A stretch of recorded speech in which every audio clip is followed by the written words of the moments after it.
Hey, what's going on everyone? Hawks21 here, back with another Splinterlands video. So I have another little rule set video for you guys, and in this one I'm going to talk about the enraged rule set.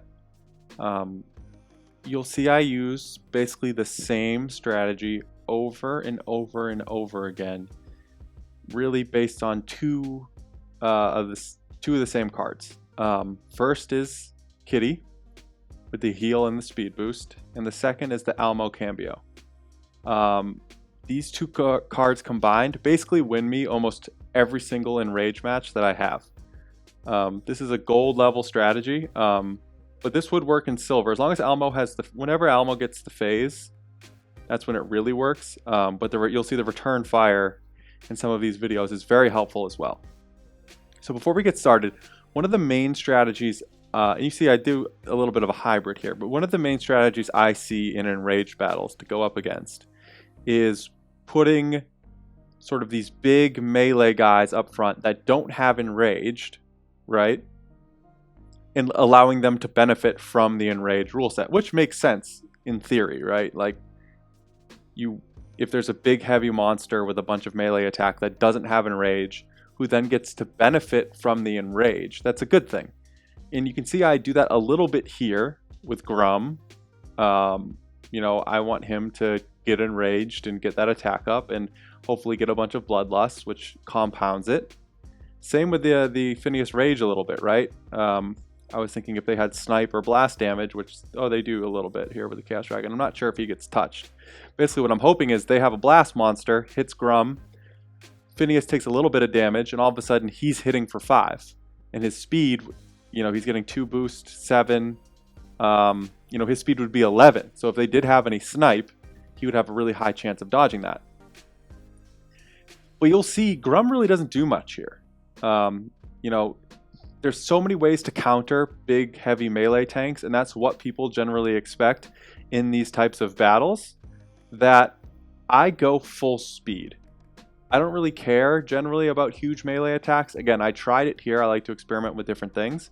But you'll see in the other battles, in some, I don't care about attacking at all. I'm setting up my lineup to win in fatigue, and that's my goal. And you can see I do a little bit of a hybrid here, right? I try the attack, but then what you see back here is really similar to what you'll see from me in the rest of the videos, which is Almo. He's key, and I don't want to get too into it because you'll just see it. Bring some more speed to help once it gets enraged, and then another phase monster. So if they do get through the Almo, right, within this guy, the Ifrit Elder, who I love, he's going to have 6 speed with Kitty. He's going to get enraged, have 9 speed. He has the phase and last stand, which is going to make it even higher. He ends up with absurd amounts of speed by the end of it. But he actually doesn't make it to the front in this one or in any of the videos that I'm going to show you, so you won't get to see that. But he's a very, you know, cheaper, only gold level with the phase, but similar use monster to Almo. Almo's a little bit better because Almo has the immunity, as you'll see. You know, it's a really great Dr. Blight counter because he has the 1 speed. So when Almo gets enraged, we're talking 11, 12 speed. So he actually has a 100% miss rate when he's enraged. And even if he does hit him, he has immunity, so the affliction and the poison can't affect him. All right, let's let it run. Some of these are really, really long because, again, I'm trying to win in fatigue. And I'm just playing defense. My bet is you won't be able to get enough fast attackers out on the field to kill the Almo. See, like, Grum gets stunned right away.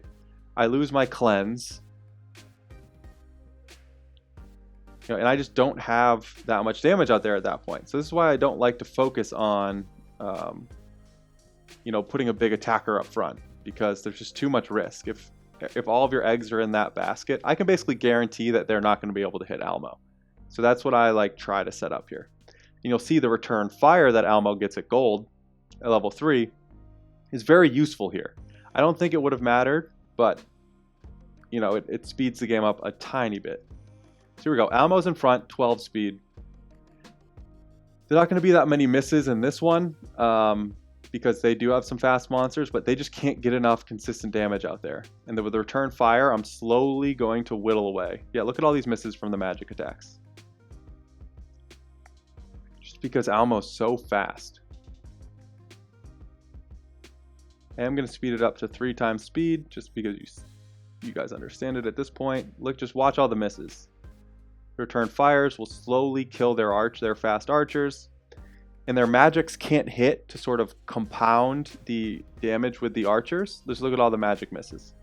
So they can't get enough damage out there, and they can't afflict me. See, look, Dr. Blight hit there, can't land affliction because of his immunity, and Kitty just heals him up every time. So in order for me to lose here, they would all basically have to hit their attacks on the same turn, multiple turns in a row.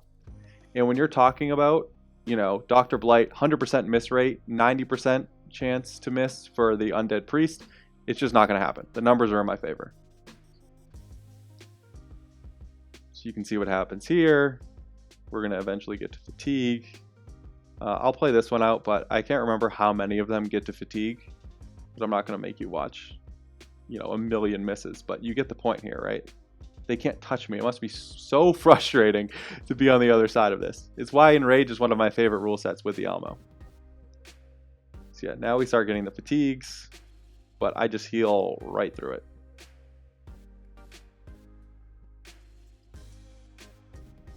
You know, Almo I haven't done any damage to them in like 10 rounds, but it doesn't matter. Almo is not a very expensive card. You know, if you're someone who has, you know, hundreds of dollars to invest into this game, you know, you have a really great gold deck. If you don't have an Almo, I would suggest making sure you get one. It is one of my favorite cards to use. You know, poison rule sets, and I'll have a video on that.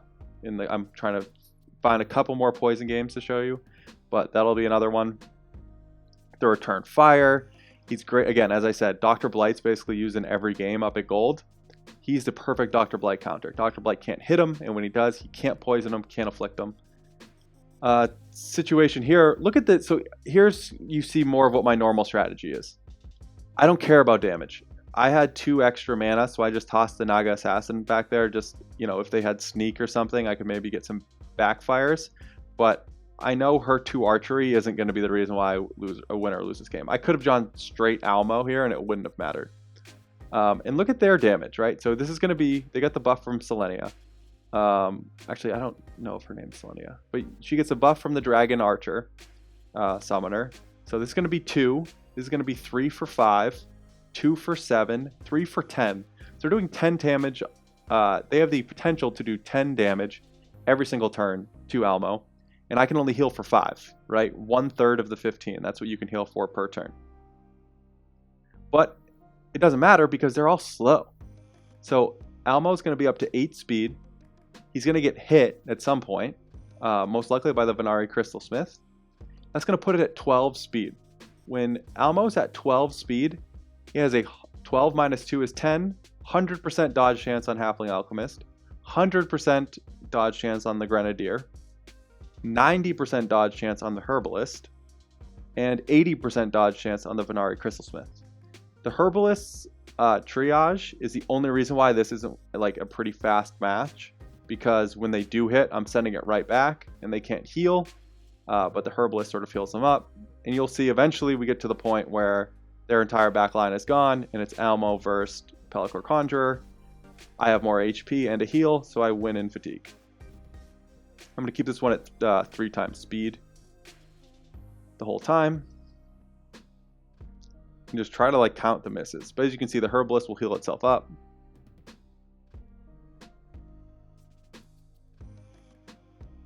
Miss, miss, miss, miss. Okay. You know, it's almost impossible to lose in rage battles with Kitty and Almo. You know, and obviously this is like the most exaggerated version of it, but there's other ways you can sort of copy this strategy. A much more affordable card is Nightmare, right? In Death now, you could do Nightmare, which has 6, right? So without any speed buffs, and Nightmare has phase and gold. Without any speed buffs, you're talking Nightmare, when he gets enraged, is going to have 9 speed. But then you're talking about Supply Runner could give you a speed boost. Lyra could give you a speed boost. So it's another situation where you're talking about double-digit speed, and it becomes almost unhittable. Honestly, any fast monster with phase, you could do a similar type strategy. It's not going to be as foolproof as this one, because part of what makes this one crazy is the healing that Kitty provides, right? So even if they do hit Almo, it gets healed right up. You know, without that, this isn't as foolproof, but I honestly cannot remember the last time I lost in an enrage battle just because of these two cards.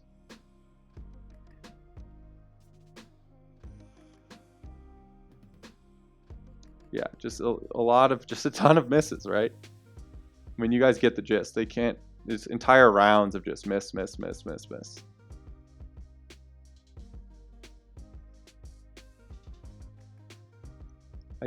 I keep saying it, but I cannot imagine being on the other side of this strategy. It must be so frustrating. He is so, I put 2 damage out there the whole entire time. They have 10, and it just doesn't matter.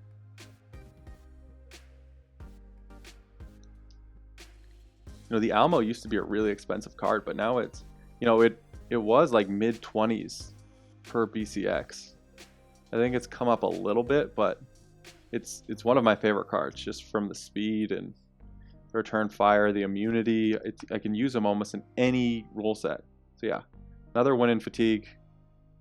Definitely a pattern. Here's another situation. All about the Alamo. I was able to get a little more damage in there, but again, it just doesn't matter. They have a pretty good counter. And again, look how much damage. 4, here's again the boost. 4, 5, 3 for 8, 3 for 11, 3 for 14. And these two back here are going to take out my Axemaster. I think on the first turn, right? If I'm looking at this correctly. Now, I think the Axemaster might get a chance to go because of this speed boost. But in the first round, these two, I believe it looks like, are going to take out the Axemaster. So it's another situation where I just have Almo against all of this damage, but it doesn't matter. I'll stop this one before the full fatigue, I promise. So yeah, Axemaster goes, but then they did miss a shot. But Axemaster's not going to be alive very long. Helps me get through the first one, which actually could be helpful, but I'm not too worried about the, what is this card's name again? The Earth Elemental with the 2 speed. Wasn't really concerned that much, but...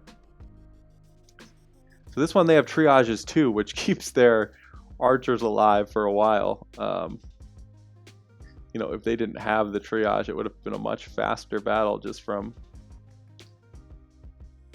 the return fires. But as you can see, I mean, once he's enraged, again, the I always forget the names. Swamp Thing. I forget the names of the old cards. Swamp Thing has a 0% chance of hitting him at 12 speed. Same with Queen Mycelia, 0% chance. If Earth Elemental was back there, it would have a 0% chance.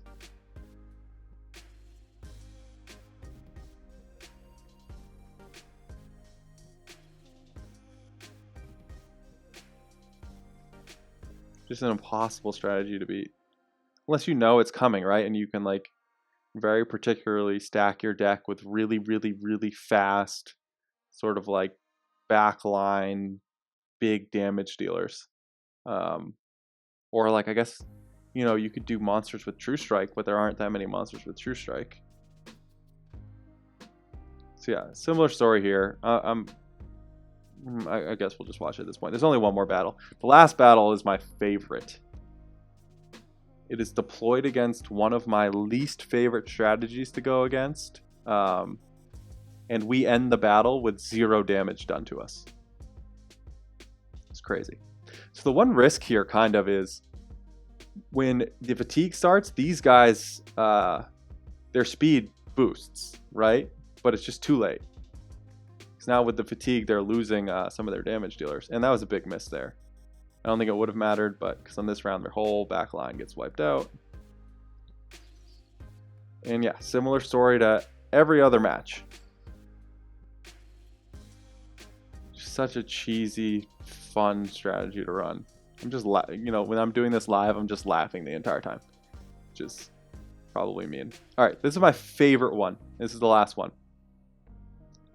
So in this one, it was a higher mana game, so I had plenty of room to get in damage dealers in the back. And you can see they sort of went for a survivability strategy, kind of ignoring enrage. You know, Crawless can get enraged and do some damage up there, but for the most part, look at this. So I don't have an attack monster up front. So all of my damage, and I don't have a reach monster here because a reach monster also would hit the front, but so all of this backline damage is going to go to the shield bearer, which is a really annoying monster to try to kill on its own if you don't have magic, which I only have one magic monster because it has the shield ability, so much shield, so much health. But we're going to combine that with a couple of things. 1 armor repair, 2 armor repair, 3 armor repair. Okay, 3 armor repairs. That by itself is crazy. We're not done. 1 triage, 2 triage, armor repair and triage. And right, triage is going to work because it's in the back line. 3 armor repair, 2 triage. That's crazy. We're not done. 1 resurrect, 2 resurrect. So not only do I have to deal with 3 armor repairs and 2 triages, I also have to kill him 3 times. I have to kill him once, he's going to get resurrected by the summoner. Kill him twice, going to get resurrected by the Brightwing. Kill him a 3rd time, all while he's being triaged and armor repair. So the reason why this strategy works with the life team is because while you're so focused on the shield bearer, they're damage dealers in the back, right? Because all of these guys are healing up and repairing and triaging the shield bearer, but they're also attacking, right? So as you're focused here and have to kill them 3 times, they've beat your tank, they've beat your secondary monster, and all of a sudden all of your damage dealers have slid up to the front, and you get whittled away and you lose because you have nothing left. You waste all of your time on the shield bearer while they're killing you. But for this one, they can't touch the Alamo Cambio. So it takes me an incredibly long time to get through the shield bearer, but they can't do anything here because he's going to be 8 speed. And again, he has the phase. The phase is key because when he gets enraged, it's 12 speed. So 90% dodge chance with the Jin Renova. 100% dodge chance with the Brightwing. Brightwing cannot touch Alamo Cambio when he's enraged. 100%, we've been over this. Perfect Dr. Blight counter. 100% dodge chance with Dr. Blight. And then on top of it, they have the Lone Boatman, which is a great snipe card with the repair, hitting Bakjira, who's just going to heal himself up every single time. So, the Lone Boatman is something I'm not worried about. Let's just watch it. Let's see how crazy and how long it takes me to get through the shield bearer. I'm going to go 2 times speed. This is one of my favorite battles I've had in a really long time. I had this earlier today, and as I was sort of building up some of my videos on the different rule sets, this was okay, I have to put the enraged one out there because I want this battle out there. So just watch the shield bearer. It's insane. We have them poisoned too. Doesn't matter. And we make decent progress. Boom. Got him down to 1 health. 1 triage. So a repair. Poison comes. Comes another triage. A repair. I think we get him the first time on this turn. Right, so it took until round 3. But he's revived. He's no longer poisoned either, right? Triage. Here comes the other triage. Start the whole process again. And look, they haven't, in this whole time, we're in round 4, round 5, about to be round 5. They haven't done any damage to the Alamo. He's still sitting at 16 health. Because every time he gets enraged, he can't be touched.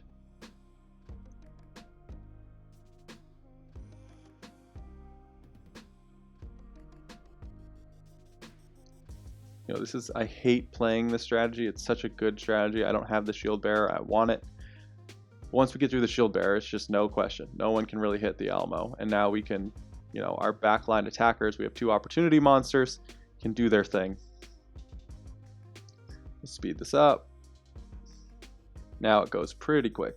It's the first time we don't have to deal with fatigue.